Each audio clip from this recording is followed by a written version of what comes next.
Gandhian School of Democracy and Socialism. So, dear and respected friend, thank you so much for your kind participation in today's GSDS Forum Weekly Dialogue. And today we are nurturing this dialogue, remembering a deep seeker and a great political scientist, Professor James Scott. And we have titled this talk called Life, Legacy, and Contributions of James Scott in Social Theory Building. It gives me a great sense of honor to welcome Professor Dr.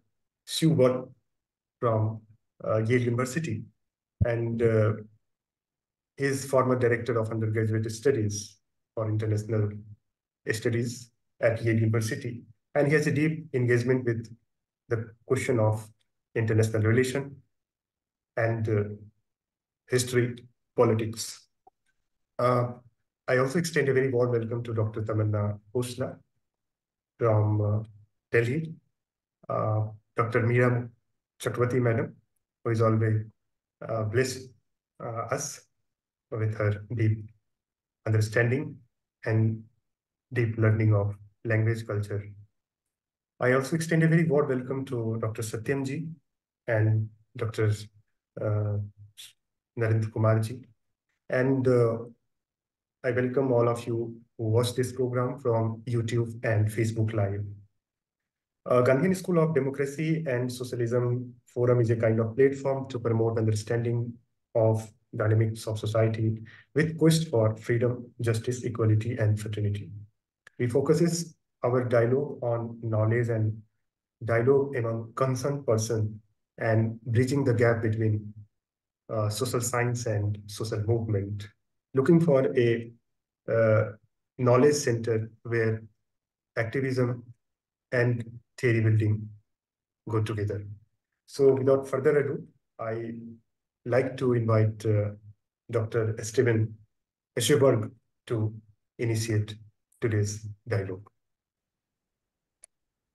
Thank you. I am grateful for the opportunity to share a few words with you about James Scott, whose passing on July 19th saddened and affected so many of us. I first came across Professor Scott's work while I was teaching at Yale through his book, Seeing Like a State, when it was published in the late 1990s. It is one of my deep regrets that I did not have the common sense to seek to get to know him personally while we were both in New Haven. In the next 18 minutes or so, I want to share how his work affected my own scholarship and outlook. Not that this is particularly important, but as a window onto how his influence on vast numbers of other scholars like me have been touched by his life and work. The greatest divide in our world can be thought of not as the divide between life and death, but between life and machine. A much less familiar way of expressing this rift involves the chasm between the position of those who believe that what they consider benevolent authority, however variously defined, is necessary to the establishment, maintenance, and expansion of any worthwhile community and its conduct of relations with all other communities, and the position of those who are more attuned to indigenous ontologies and think that the beloved community always already exists, that it is constituted by the spiritual truth that all living beings, animate and inanimate, are our kith and kin, and that all life is responsible to seek to live in balance and harmony with and within that beloved community. This is a responsibility that involves knowing that this balance and harmony is inherent, both in our shared spiritual sociality and in nature, and is not a human creation, not the product of human will, however allegedly benevolent. That kind of knowing is what I mean by global knowledge. As the great Confucian scholar Zhang Zai sought to convey this truth 1,000 years ago, heaven is my father, and earth is my mother, and even such a small creature as I finds an intimate place in their midst. Therefore, that which fills the universe I regard as my body, and that which directs the universe I consider as my nature. All people are my brothers and sisters, and all things are my companions. One of the great themes of Professor Scott's work was domination and resistance. Contrast the quote we just heard from Zhang Zai with the following quote from Leon Trotsky's book, Terrorism and Communism. And I believe you will see something of the contrast between life and machine, between resistance and domination, that I saw in reading Seeing Like a State in the late 1990s. Here is Trotsky in 1920. The foundations of the militarization of labor are those forms of state compulsion without which the replacement of capitalist economy by the socialist will forever remain an empty sound. Why do we speak of militarization? Of course, this is only an analogy, but an analogy very rich in content. No social organization except the army has ever considered itself justified in subordinating citizens to itself in such a measure and to control them by its will on all sides to such a degree as the state of the proletarian dictatorship considers itself justified in doing and does. Only the army, just because in its way it used to decide questions of the life or death of nations, states, and ruling classes, was endowed with powers of demanding from each and all complete submission to its problems, aims, regulations, and orders. At the time I first read Seeing Like a State, I was already inclined to see the extreme extent of a politics of domination in the Soviet experiment, but largely blind to the extreme extent of a politics of domination in the American experiment, focusing instead more on American hegemony. I had just published an article in the Journal of Latin American Studies on Romulo Betancourt, from a communist anti-imperialist to a social democrat with US support, and I read Professor Scott's work through the filter of my own naive aspirations for a global social democracy, aspirations that to some extent I felt we shared.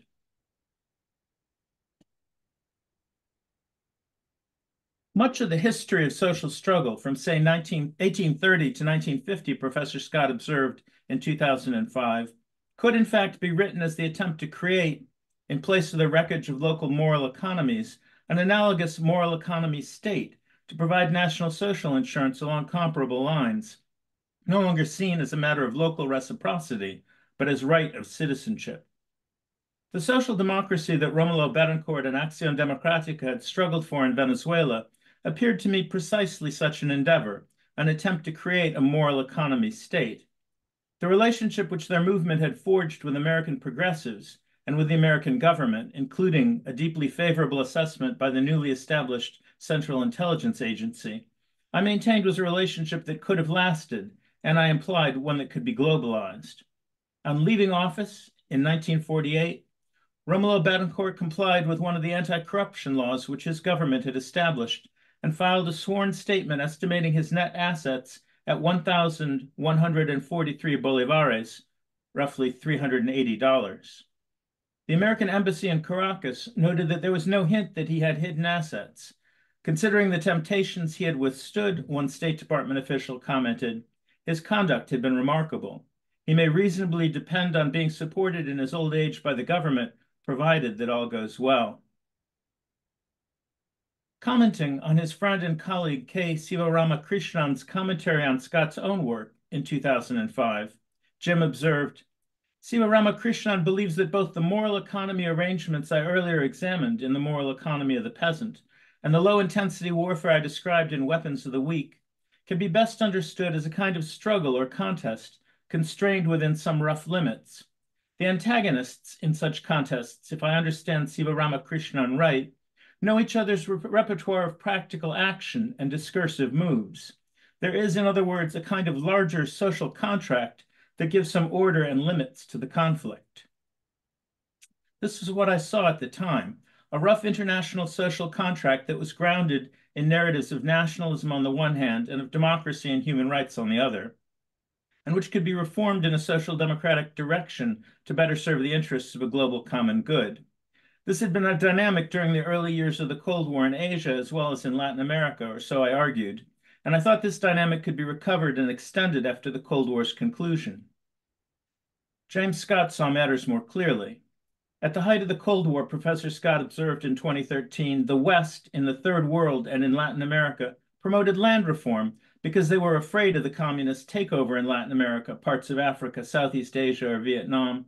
Land reform was an effort to outbid the communists for an egalitarian redistribution of the most important commodity for peasants, land.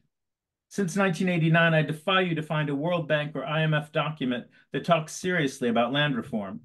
The moment the socialist bloc disappeared, land reform was never mentioned. As I said, I was naive, and I probably still am.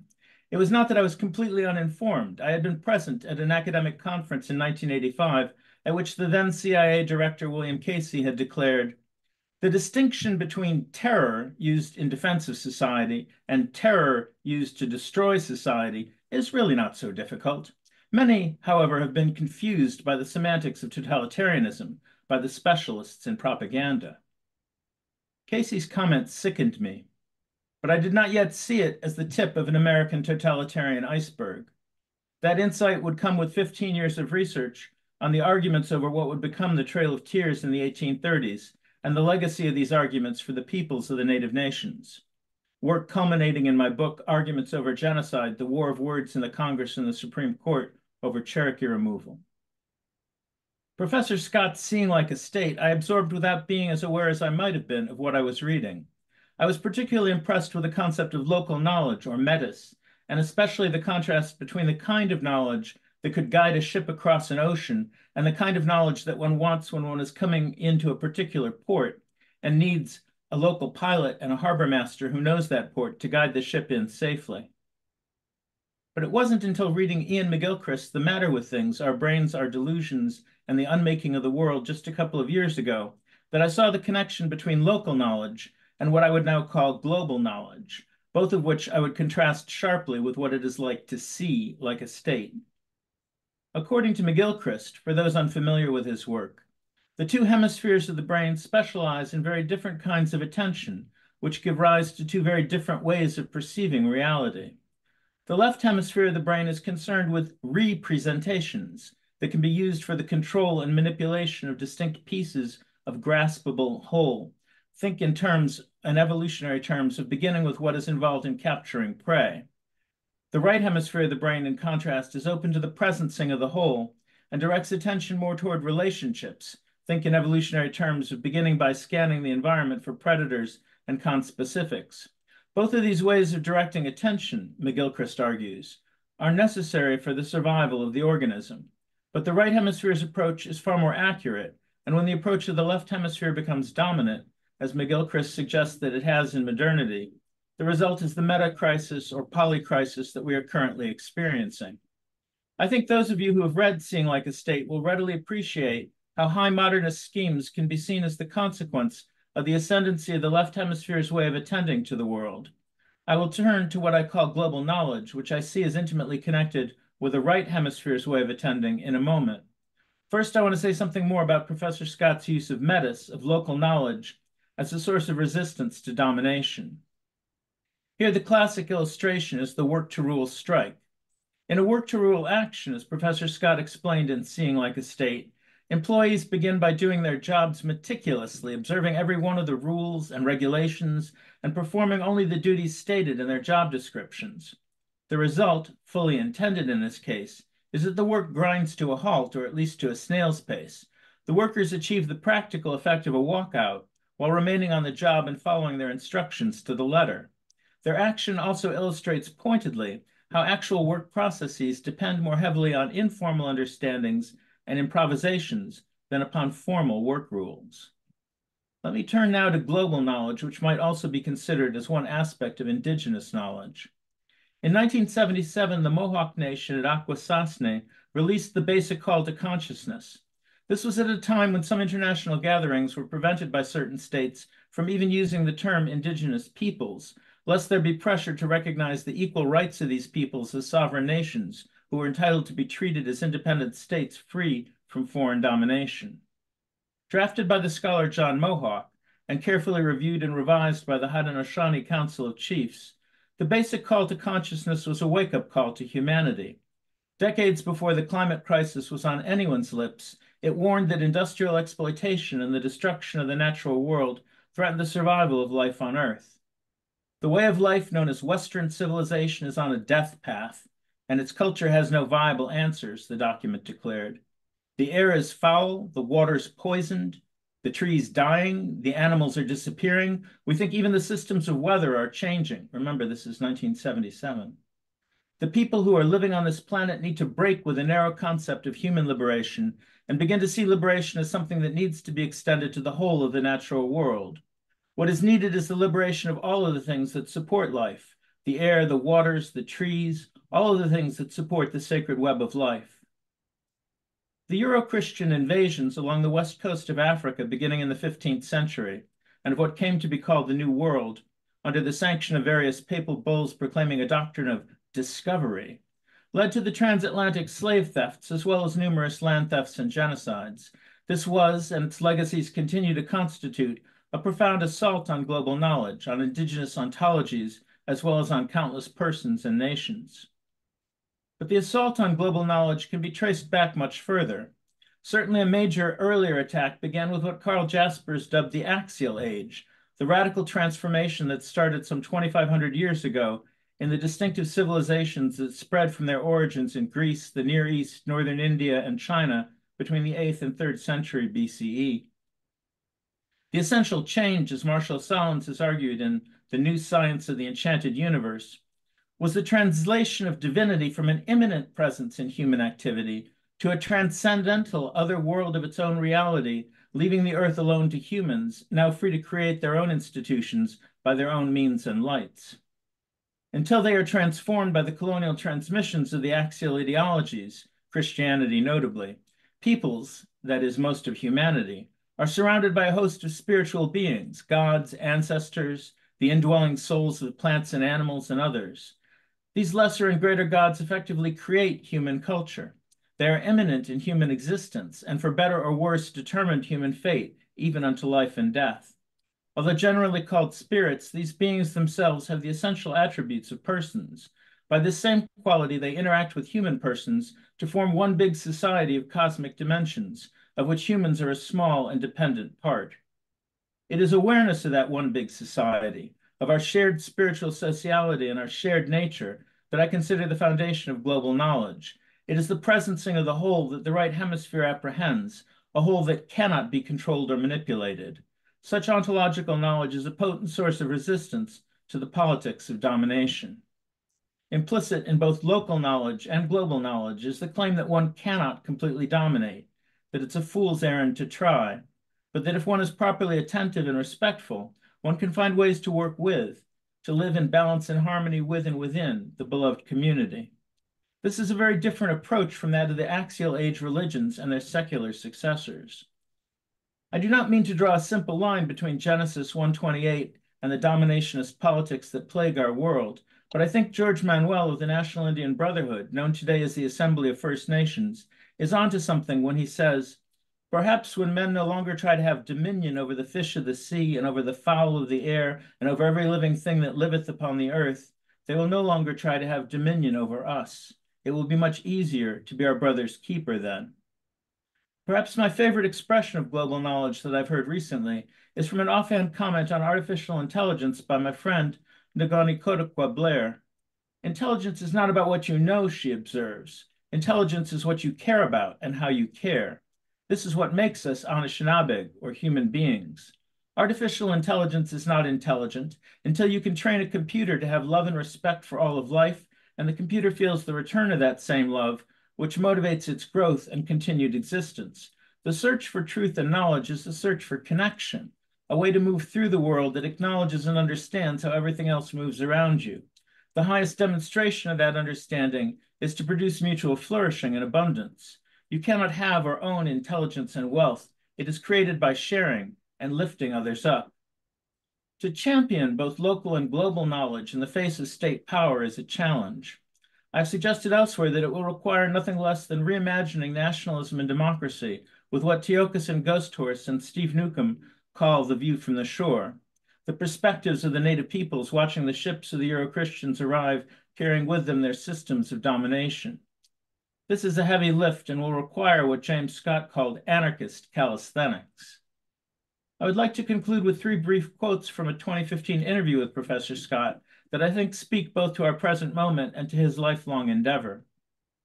"I always believed," he said in 2015, "that social science was a progressive profession because it was the powerful who had the most to hide about how the world actually worked. And if you could show how the world actually worked, it would always have a demasking and a subversive effect on the powerful. I don't think that's quite true, but it seems to me it's not bad as a point of departure anyway." It seems to me, he said, that rumors and dreams of justice are part of a dialectic of injustice, and dreams of justice will be with us for as long as there's injustice, and that doesn't seem to be in short supply. Asked if he saw his farm in Connecticut and other similar hobby farms as effective forms of resistance in the West, his response was modest. I don't think they're resistant at all. You know, as you say, it's a hobby farm, and now instead of sheep, I have 2 Scottish Highland cows who've been there for 7 or 8 years and are like decorative lawn ornaments, more or less. And I have chickens and bees, and I do this for my peace of mind. What I have done, I wouldn't dignify it with the name of resistance, is that I've come to love this land so well. It's about 46 acres that I've arranged to have it put in a conservation easement, which means it can never be built upon and always has to be open land or agricultural land, and that sort of reduced its value to my children. Oh well, too bad for them, but it means there will never be a Walmart or a Sainsbury's, and so I've done what little I can to make sure that I've done right by the land. Thank you. Thank you so much. It was really very inviting and very excellent deliberation, I would say. And thank you so much. Now, I request Dr. Tamanna to share some of her thought on James Scott's contribution in politics.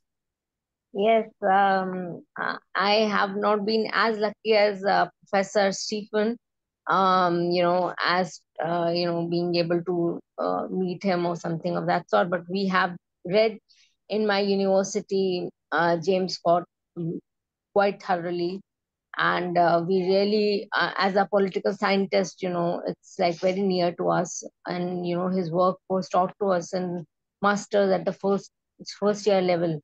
So I mean, as far as I'm concerned, I look at James Scott as somebody who has helped many theories. For example, the subaltern theory, which ultimately, in India, for example, we have a lot of subaltern theorists in India. So, I mean, amazingly, they have his work has helped our theorists, for example. Then Marxism, his theory on peasants has helped the Marxist theory and also people who are from the oppressed category.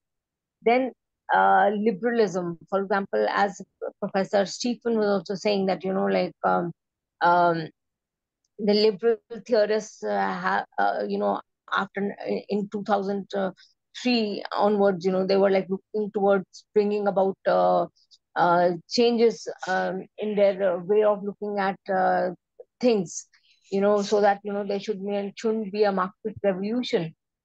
Then feminism, anything which is to do with revolution is definitely helpful to the feminist thinkers. So I guess his theory has been extremely popular. So yeah, and he was a first class theoretician. He wasn't like any and every theorist. He did a lot of great work, and his some of his books were very well known. So he spoke on the perspective of hegemony and invisible power that has been both influential and controversial as well.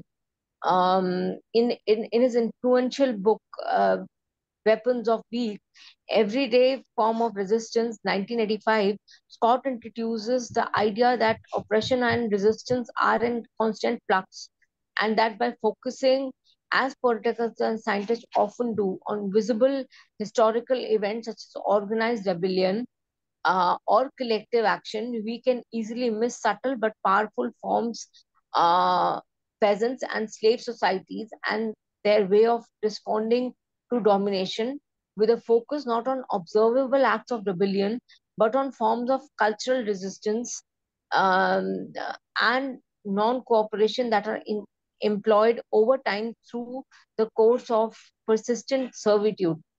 So, I mean, his work could be very much related to countries like in Africa. I mean, where the West had continuously dominated the African society, and even now it is still here. So James Scott work can be of much use even now to the African society, and I'm extremely interested in seeing the growth of Africa, because they have suffered a lot. Similarly, in South Asia, people have, because of colonialism and the colonial past, uh, people have suffered a lot, and so oppression and resistance and hegemony are something not just specifically related to Gramsci, but also to James Scott. And Scott's research finds that overt peasant rebellions are actually rather uncommon, do not occur when and where expected, and often don't have much impact. Rather than seeing resistance as organization, Scott looks at less visible everyday form of resistance such as food dragging, evasion, false compliance with feigned ignorance, slander, and sabotage. So these kind of things, which are legally also extremely important, sabotage, for example, it's majorly related to law. So he was somebody who could uh, jump from one theory to another. He was a very multi talented theorist. He was just not a political scientist, but also a sociologist, anthropologist, and subaltern studies scholar. Amazing, simply amazing. Closely linked to the idea of resistance is Scott's notion of transcripts, that is hidden and public, which are established ways of behaving and speaking that fit particular actors in particular social settings, whether dominant or oppressed. Resistance is a subtle form of contesting public transcripts by making use of prescribed roles and languages to resist the abuse of power, including things like humor, gossip, disguise, linguistic tricks, metaphor, euphemism, folk tales, ritual gestures, anonymity, etc. So this is what was written by him in 1985. These methods are particularly effective in situations where violence is used to maintain the status quo, allowing a veiled discourse of dignity and self-assertion within the public transcript, in which ideological resistance is disguised, muted, and veiled for safety's sake. These forms of resistance require little coordination or planning and are used by both individuals and groups to resist without directly confronting or challenging elite norms. Importantly, with his idea of transcripts, Scott recognizes that the dominant as well as the weak are often caught within the same web of socialized roles and behaviors, often expressed without any explicit or conscious intent. In this sense, Scott has a cultural, psychological view uh, of hegemony as subconscious and internalized rather than as willful, coordinated acts of domination. But with resistance, he sees power as lying somewhere between structure and agency. So, resistance, according to him, is something which is extremely important for people of oppressed communities. And I mean, the work of James Scott could be related to LGBT community also, in different countries where they're still not recognized. So there are many other areas, as I have already spoken. I mean, James Scott work could be used intelligently to show how oppression and following oppression resistance is a must in a democracy. So yeah, most of the political life of subordinate groups is to be found neither in the overt collective defiance of power holders nor in complete hegemonic compliance, but in the vast territory between these two polar opposites. So, yeah, there are clear connections between resistance and the idea of hidden and invisible power. Just as hidden forms of power can be used by powerful actors to keep certain issues and voices of the agenda similarly, relatively powerless groups can employ strategies of resistance which hide their actions from powerful or which use codes to make them invisible. An example may be found in the rich history of African American spirituals, which were sometimes used in the times of slavery as codes of communication, disguising hidden messages from the workers under the guise of singing a hymn. And as far as the subaltern aspect is concerned, both reflexive and highly analytical, the book which where he spoke about subaltern studies, uh, it was a product of 4 decades of distinguished work, thinking about peasant societies, ranging from his early years in 1960s as a young teacher who sincerely believed in peasant revolutions. So yeah, I mean, living in a liberal society, he could think like I mean, a Marxist, and so I mean, he could bring that theory within the liberal forum and bring about the changes which were required in the liberal society, so as to bring about different way of looking at things, which the liberal society was still not ready to look at it. And and so it did help the policy makers to understand what really James Scott was trying to imply. um, so yeah, and so in his previous works, Scott argued that present experience is filled with everyday resistance, exploring the often subtle myriad ways they negotiate their lives in relation to power, tradition, and land, as well as formal and informal institutions. Yet, although its pervasive everyday resistance does not take place every day, nor are such acts typically emblazoned and announced, most of the time such complex and ambiguous relations between great and small traditions, or between ruled and the ruling classes, exist between quietly uh, but significantly.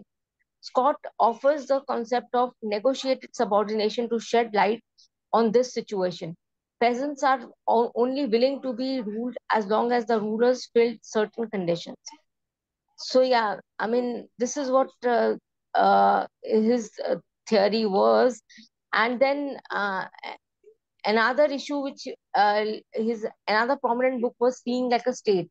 So in that he spoke about he was critical of a system of belief which he called high modernism, that centers on government on overconfidence in ability to design and operate society in accordance with purported scientific law.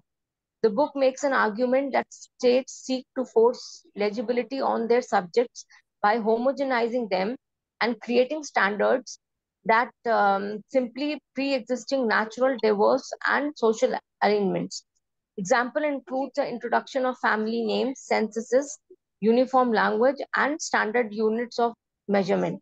While such innovation aim to facilitate state control and economies of scale, Scott argues that the eradication of local differences and silencing of local expertise can have adverse effects. So these were some of the books which I have looked at, and we read them quite earlier in our academic life. So I mean, I'll just end with the thing that he was a multifaceted uh, theorist, and he helped in many of the streams within the academia, and was a major help to all the societies. Thank you so much. Thank you so much, Dr. Tamanna. It was really very inviting and very brief but inviting presentation. And you are very right, because uh, he's really one of the influential thinkers of our time. Uh, and particularly for the politics of marginalized and politics of oppressed, the way he gave a kind of legitimacy of the contestation, the people's initiative of challenge of the authority, is something which is remarkable in his scholarship, and and such a scholarship must be appreciated, and and appreciation of his richness and diversity of culture of resistance to the power. And I'm particularly very much interested in, I have just read Dr. Satyam, who is with us, his book called Arajavad, Anarchism. And Southeast Asian studies and anthropologist, I don't find any other name of any other anthropologist who talked about this idea of anarchism the way uh, James Scott talked about. I also learned from Mahatma Gandhi also, and Jayaprakash Narayan, and all socialist Indian freedom thinker who has a kind of quest of anarchism. But how can I forget Foucault and Noam Chomsky? I also learned from, but it was their work, particularly Noam Chomsky and James Scott, that first opened my eyes, as a student of sociology, to anarchism beyond the state framing of anarchism as a radical act that is only destructive and pointless. As I believe, as Chomsky says that anarchism is the most serious ideology in challenging state authoritarianism. And when I read Mahatma Gandhi and Foucault, I can feel a kind of quest of anarchist thought for challenging totalitarianism, domination, and coercion. So we can see his politics in that dimension also. So I can invite Satyamji, who is a kind of deep scholar on these issues of statelessness and withering away from the idea of the state and thinking anarchism. सत्यम जी, आपका स्वागत है.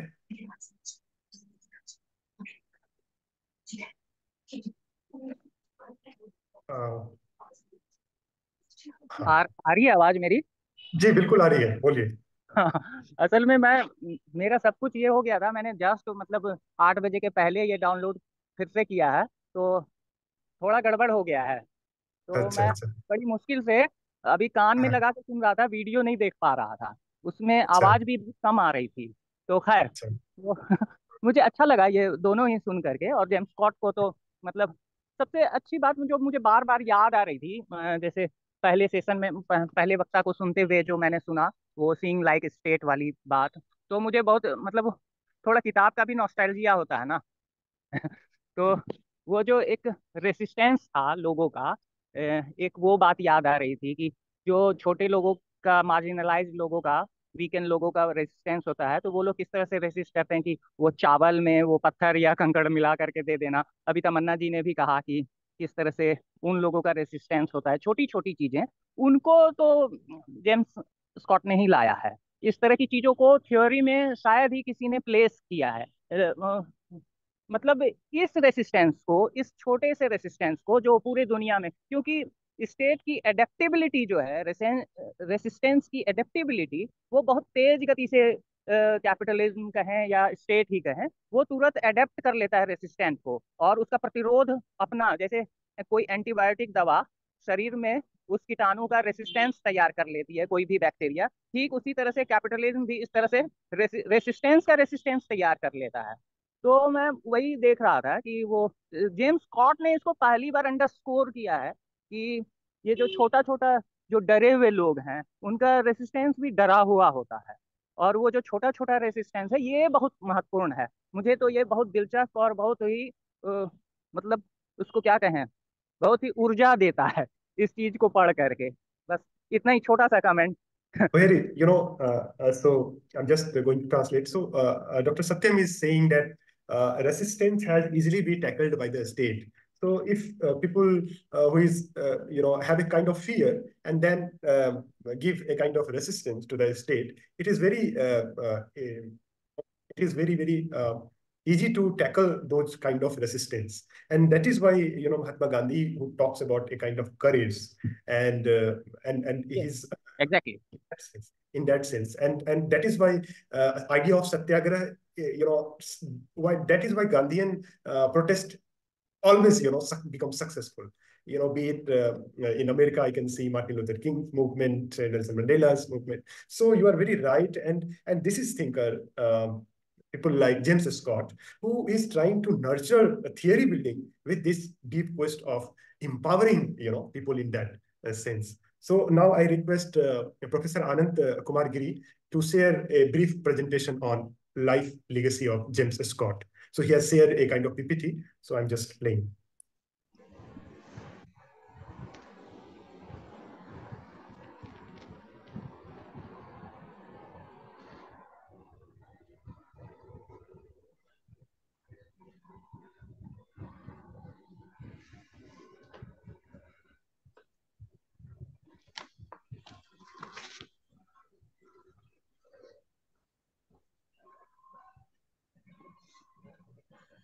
Yes, Anantavai, please start.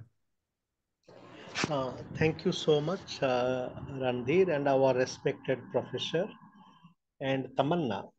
Inspired by our respected professor's reference, very deep set of engagement to the axial age period and the condition of the nations of the Americas, the Asanbe people, the Iroquois people. So I felt inspired to refer to Carl Jaspers. And the next slide, please, the second one, Randir, if you come. Now, in the axial age period of human history, a major world religions emerged. And what Jaspers makes a distinction, I think it is very crucial to understanding both our respected speaker and Jim Scott, is while the earlier phase of axial age was characterized. Randir, you please move this slide to the next one, please. The next para, kindly. So while the earlier phase of axial age was characterized by the search for self and wandering of the free spirit unhindered in the political condition of small states and the quest for transcendence, the latter phase soon got ossified into conscious despotism. So therefore, Jim Scott's work on Sing Like a Skate and also the reference to anarchy, the hill people. So this helps us because at one stage of humanity, including at the early stage of axial age, were characterized by small states. And this is the kind of condition which gave rise to a person like Buddha. And Buddha also is a great source of anarchy and critique of this state. And but in the later stage, it got ossified into conscious despotism. And at this page, what happens, and Jasper writes, the outlines of the preceding civilizations dissolve. The peoples that bore them vanish from sight as they join in the movement of the axial period. The prehistoric peoples remain prehistoric until they merge into the historical movement that proceeds from the axial period or die out. The axial period assimilates everything that remains. So this is the logic of violence that our respected Professor Stephen was referring to, and we need to find this in the very genealogy of the axial age. But unfortunately, Jaspers does not acknowledge this, though he writes about the annihilation of the primal people of the world, whom he calls primitive, without feeling any pain and empathy. Here, dharma, for example, the notion of dharma from the Indic tradition. So my submission is that in understanding James Scott, how can we bring a trans-civilizational perspective? Professor Stevens' very deep meditation is pointing in this direction. For example, when he's talking about the left hemisphere and the right hemisphere, and so insightful because in political studies, William Connolly, many years ago in 2002, wrote a book called Neuropolitics, where he's exploring the dimension of the left brain and the right brain. And so inspiring that our respected professor builds upon that and links the right hemisphere to a kind of a global knowledge, but a kind of alternative link between the local and the global. It is in that spirit, as William Connolly is talking about neuropolitics, so we also need to talk about neurospirituality. So nice that Professor Stephen referring to spiritual sociology. and also neurodharma. Very quickly then, the whole question of civilization and understanding James Scott, I would like to submit that in India, how do we understand James Scott? Professor Scott came to give the keynote address to the Association of Asian Studies Scholars in 2018 in Delhi. And I listened to him, and he emphasized that what was so significant for him as a student of politics, in the high days of modernization and political modernization systems theory, he came to do field work. So this emphasis on field work, he as a field working political scientist, social scientist, and a creative theorist. In India, we find this resonance in the work of Professor Manoranjan Mohanty, who was also a participant in the same conference, and he was with us today. So therefore, the significance of field working and creative theorizing. Another very interesting dialogue could be between James Scott and Arturo Escobar. And very quickly, we can come to Escobar's idea of pluriversality and notion of civilizational transition, because to understand the kind of anarchy that Professor Scott is pointing to, anarchy not just for the hill people or the Jomia people, but anarchy for the whole world, reconfiguration of state, and what kind of civilizational transition it calls for. It requires a new kind of axial edge transformation. And Arturo Escobar is writing, the notion of civilizational transition establishes a horizon for the creation of broad political visions beyond the imaginaries of development and progress and universals of Western modernity such as capitalism, science, and the individual. It does not call for a return to authentic traditions. It adumbrates pluralistic coexistence of civilizational projects through inter-civilizational dialogues that encourage contribution from beyond the current Eurocentric world order. So James Scott's work also needs to be read. His field work in Asia also needs to be accompanied by an inter-civilizational dialogue, a trans-civilizational dialogue that Professor Stephen has initiated. So quite quickly then, to conclude with the theme of anarchy and state and non-state, and how important Professor Scott's work is, as his work challenges us seeing like a state, the limits of seeing, therefore how a state can listen and listen and listen to the cry of the people. Here Soren Kierkegaard, in his very deep work, Sickness unto Death, he's saying that the very fundamental problem of state that it cannot listen. And therefore, how do we transform the limits of vision, seeing, to our multiple senses? Again, here, our respected professor's reference to indigenous knowledge, because very deep anthropologists working, in the Amazon area in Brazil, so they have pointed to different ways of world making and our different perceptions, our different sense organs. We need to hear, and to develop our sense of hearing and beyond the panoptical nature of the state, we would have to learn also from the non-human world. And finally, the multiple genealogies of anarchy.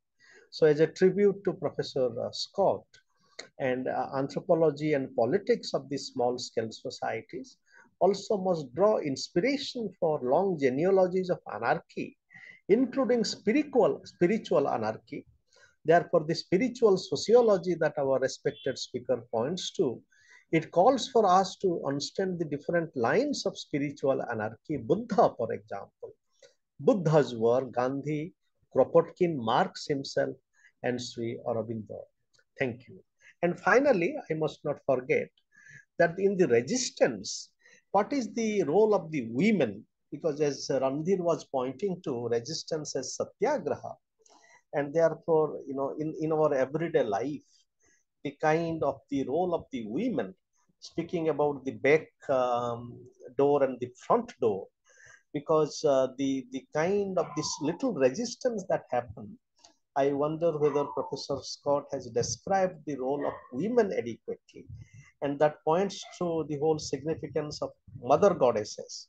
Speaking about spiritual tradition, what the axiology did, it really killed the mother goddesses, the male priest as the sole medium, and therefore there's a link between the male priest as the only link to the god, and then the kind of the absolutist state, and so to break and the patriarchy, to therefore to break these vicious cycles, we need multidimensional initiatives, including a kind of a tantric dimension of resistance, and that tantric dimension of resistance is not just resistance, it is also co-creation.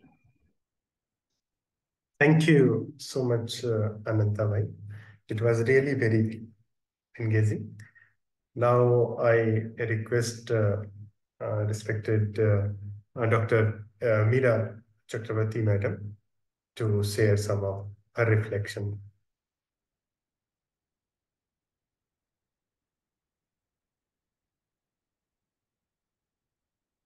How to unmute it? Yes, you are unmuted. Okay.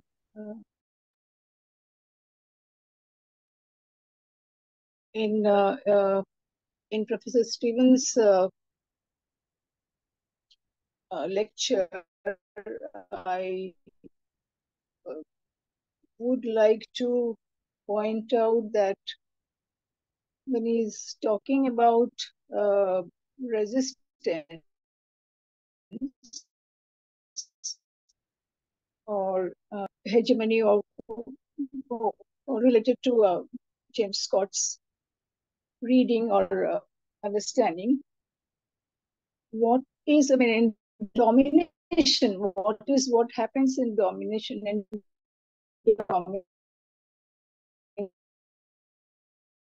is power. In his book Will to Knowledge, power acts like gravity. The power may not be visible, but just now Ananta speaks of women's resistance. The power is not visible in women's resistance, but if you see both at the micro level and the macro level, women's participation, for instance, in civil disobedience movement, which was not just by men, but also by women, and the nuances of the power relation that is there, which is not visible but has effects like gravity, as Foucault says. So power is intentional and but non-subjective. I mean, because you control facts. So where resistance immanent in it, that is what he says. Within the domination or within the power, the element of resistance is there. Sometimes it is external, and sometimes it's but it is the fundamental part of power, the relation, which takes you to different directions. You do not know where it takes. So they don't act in isolation. They act on each to Ramakrishna's moral economy. The fundamental difference between the East and the West, or the West and the non-Western perspective, is that freedom, whether it is metaphysics or whether it is politics, or you just see any of Chaitanya Deva or Randhir was mentioning about these movements by Aurobindo or Chaitanya Deva or Vivekananda, the freedom becomes the core. But in the West, it is the dominance which becomes the. So therefore, the whole idea of looking at dominance, looking at power, becomes totally different. And I think that has to be taken care of. So in the moral economy, when Ramakrishna would say, would be totally different way, the different perspective than the moral economy that I think UBI or mentions in their economic way, distribution of money to everybody. there it is totally different. So I think these distinct way of looking at power and freedom must also be perhaps reflected on. Thank you, Randir. Thank you, Ananta. Thank you so much. Thank you so much for bringing the dimension of freedom uh, in the very theorization of theory. And looking into the work of James Scott, freedom is something which is engaging and inviting framework of emancipation of society, so far as the future theory building is concerned. Now I request Alok Tandon ji. Alok Tandon ji is a Gandhian scholar to share some of his reflection on this.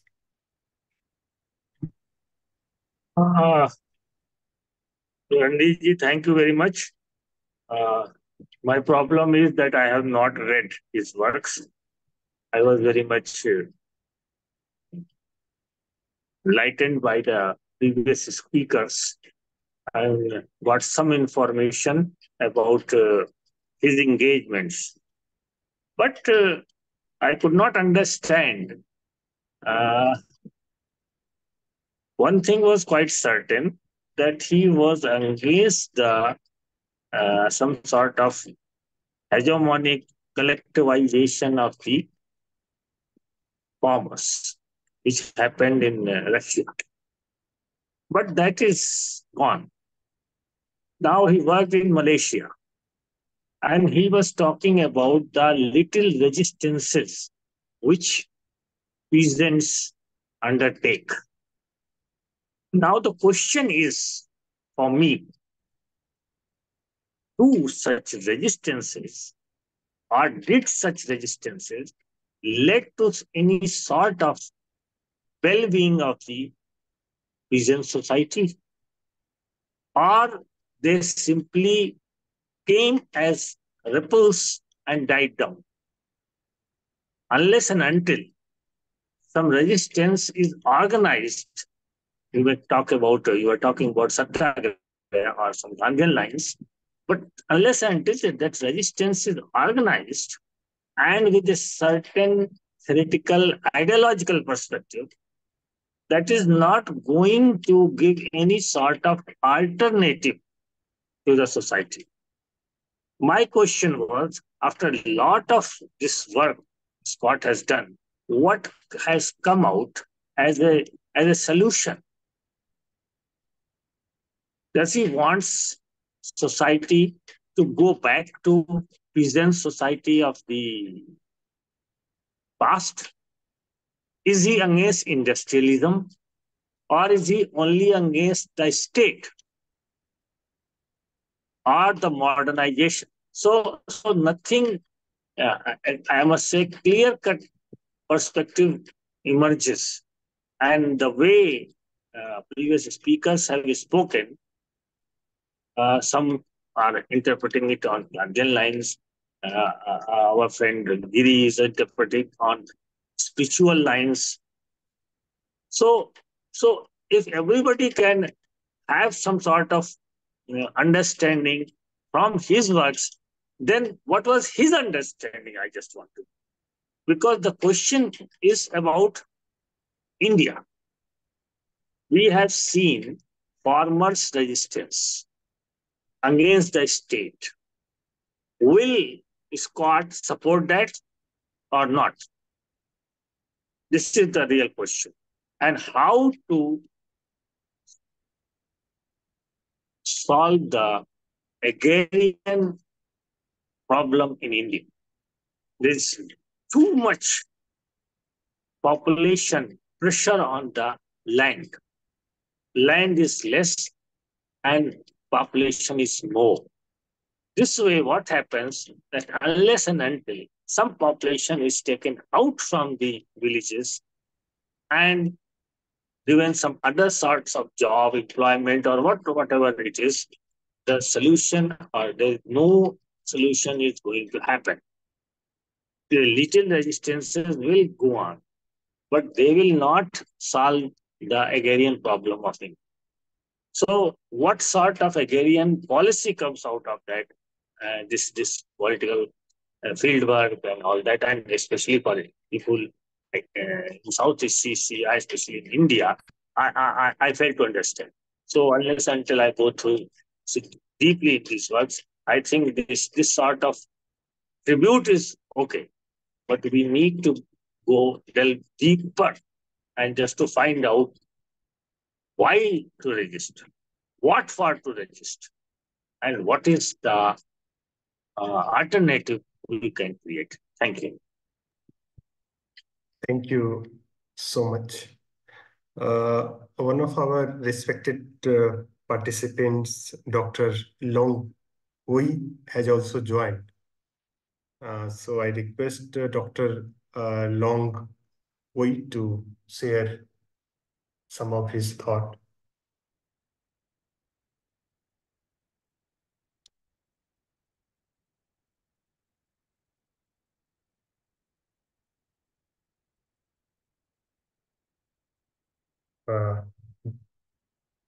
As he's taking some time, so maybe we can invite Dr. S. Steven for concluding line or concluding thought.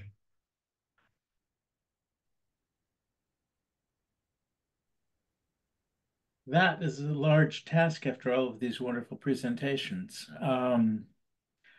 I think what I would recommend, at least speaking for myself, more than anything else, is humility. Humility in approaching what we might be doing to try and make practical progress in this world. I don't have a plan for India, and I don't think plans are the way to go. I think recognition of the depth of the problems is something that one can draw upon theory and draw upon the left hemisphere for, but any sort of practical response, one has to work with people in their communities and work with the sovereignty of the people. And by sovereignty of the people, I mean not what the American propagandists mean by that term, but what the peoples of the native nations mean by that term. And I think it is, again, this is where I'm coming from. I can't pretend to speak about India. Learning from the global and local knowledge of indigenous peoples seems to me a step outside the framework that has begun with the axial age and continues on and reached a culmination in Western imperialism. So stepping outside that framework, stepping into a framework of understanding our lives as people who are kith and kin to all living beings is a perhaps place to begin to rethink how we are to interact in relationship to each other and to such structures as the state. If the state cannot be made to listen, perhaps we need to find other ways of organizing our collective lives together without the state, organizing our collective lives together in ways in which we can listen to one another. And that's all I have to offer. Thank you so much for joining today's GSTS Forum Dialogue. I just Yes, wanted to add Tamanna. something, Randeep, that I guess, what other ways could be? In India, we have the Maoist movement. That is the whole thing. And, that is the whole crux of the problem which they are facing. And they have raised their voice against that. Now, the whole issue of farmer suicides, how to tackle that? Governments have to do something in a big way so that people are able to live in a way that is sustainable for them, sustainable development SDG goals, etc., which we are setting for our country, have to be applicable for them as well. This is what I would like to say. So thank you so much for your engagement with James' work, and will definitely enrich his lifelong sadhana and living contributions. So thank you, all of you. for your kind presence in today's talk, and all the viewers who watched this program from Facebook Live and YouTube Live. Thank you.